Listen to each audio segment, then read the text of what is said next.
que foi un pouco o culpable, entre comillas, de que nos estemos aquí.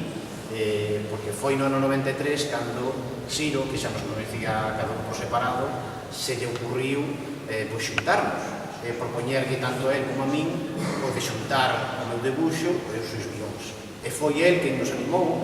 Eu sempre recordo que os anos que estivemos ali traballando na Voz de Galicia, cando estaba na anterior sede, no centro da Coruña, el tiña un estudio pequeniño que debía ter 4 metros cuadrados, que prácticamente estaban cheos dunha mesa de debuxo, un par de mobles e unha pantalla de ordenador cando empezamos os ordenadores.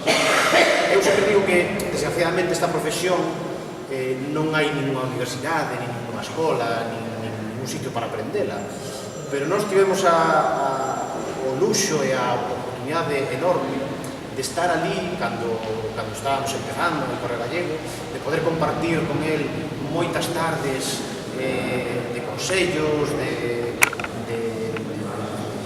cousas que él nos iba dicindo para que podíamos mellorar.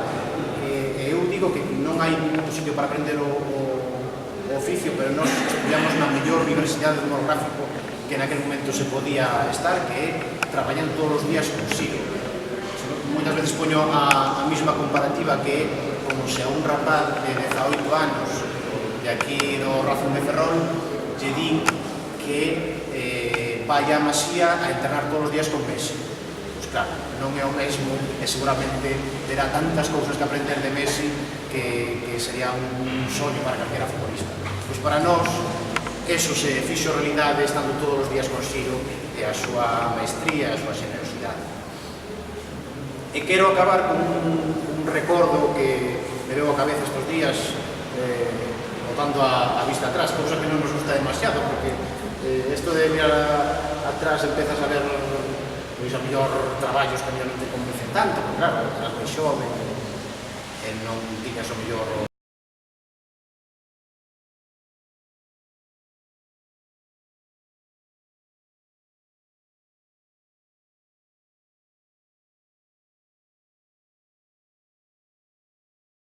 algo así, e nos chamaron para facer unha exposición, imaginadevos, dos chavaliños que estaban prácticamente empezando.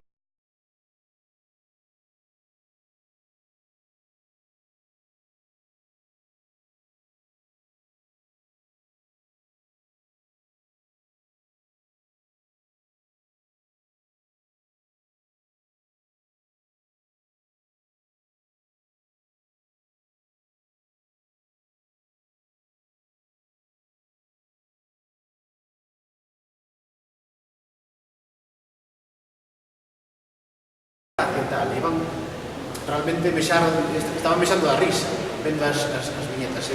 É un recordo tan bonito que o de decir, están rindo dunha cousa que acabo de facer aí e realmente causo esta reacción a xente. É unha cousa que me quedou aí grabada para sempre, que no momento me fixo moita ilusión, pero que, sin embargo, sigo mantendo esa ilusión de ver a xente pois agora como ve as viñetas no periódico e como a veces me fixo como as señalan e se ríen ou sonríen máis ben.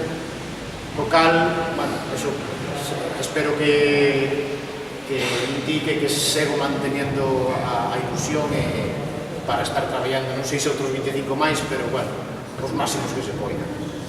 Creo que non me olvido de ninguén e nada, gracias outra vez a todos.